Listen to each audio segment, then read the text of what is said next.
Hey guys, so it is Tuesday, the day after the Festival de Mouton, and I have recovered from all the lamb.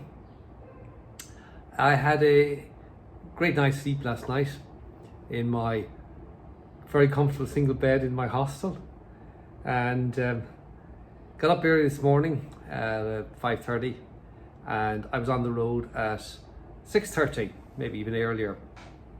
And I left Azuria and I rode up the coast road to Salfie, and then I took the motorway up to Casablanca to visit my friend and my old college colleague from Essex, Edith.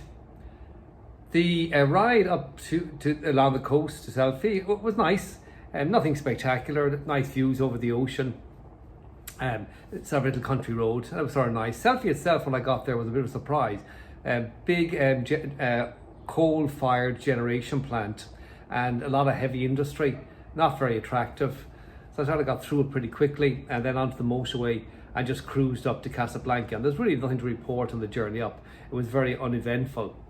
I went straight to Edith's because my check-in here, I'm staying in a place called Stay Here.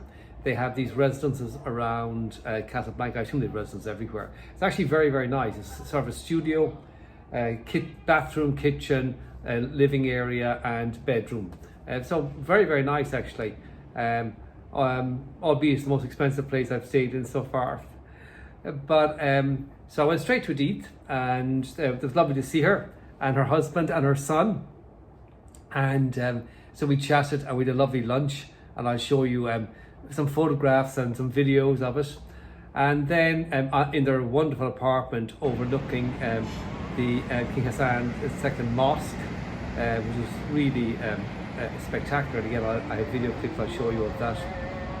And we had a lovely lunch, and I'll show you videos of that too, and photographs of the millefeuille and the tarte aux framboises and so on and so forth. And then we went over and Edith's husband and son took me for a tour of the mosque and the associated museum. I took some photos, a couple of videos. I'll pop those out so you can see it. It's quite a big mosque. It was built relatively recently, and took about, I think, 6-7 years to build, which is remarkable. And everybody was taxed. Everybody in the country had to pay a tax, a levy, to build it. It's internally, it is 200 meters long, 100 meters wide, I think about 70 meters tall at the internal ceiling height. And it can accommodate, if you say 200 by 100, you have 20,000 places, and on a deck above you have a place for women, 5,000 places. It can accommodate 25,000 internally. And then outside, there's a big area, you'll see in the video clip, it can accommodate another 100,000 people. And it was full yesterday for the Festival de Mouton, for the service. So enormous mosque, really, really detailed. It's sort of interesting. Somebody told me that they do all this intricate artwork and detailing, whatever, because of course they've no crucifixes, they've no icons, they've no Stations of the Cross, they've nothing like that on the walls. So there's nothing in there. There's no altar. There's nothing obviously in a mosque. So they have all this decorative work to give the place a lift. I think there's certain truth in that, although most Moorish and Arab architecture is actually quite intricate. I thought it was a bit over the top, to be honest with you, in the detailing, but it was quite spectacular, and you'll see it in a while. So we did that, and then we came back and we had a nice cup of verveine and some more pastries, and then I checked out from them, said goodbye, and came back over here. I had quite a bit of difficulty finding the place, actually, sort of down an alleyway. But I found it, checked in, it's lovely, and I had a shower, I washed my gear, and getting ready to tomorrow take the ferry to Spain. So tomorrow I'm going to get up early, and I'm going to ride up to Tangier, and I'm going to take the ferry. There's the fast one, the 1 hour ferry over to Tarif, and I've booked that for 2 o'clock, and so if I leave at 6 or 7, I'll be there by 12, 1 o'clock, so I should have plenty of time. But if not, there's one at 4, and so hopefully I get the one at 2 and get across to Spain.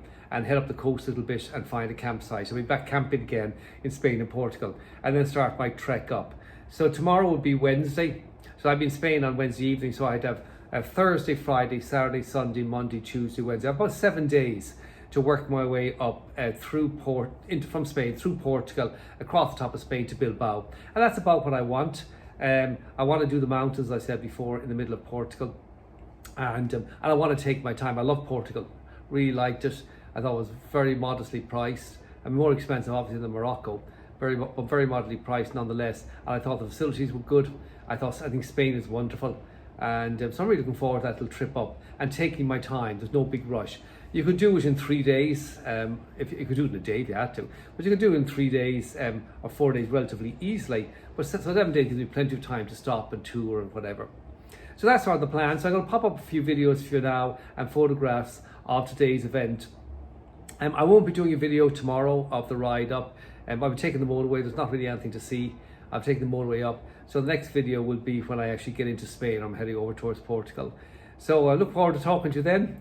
Hope all is good with ye, all is good with me. Cheers, guys. Wait. So here I am at Edith's place in Casablanca, having the most beautiful lunch with her husband and one of her sons. And wait you see, guys. Excuse me. And of course, the cat. And wait till you see the view. That is that very famous mosque, Hassan II Mosque. Incredible.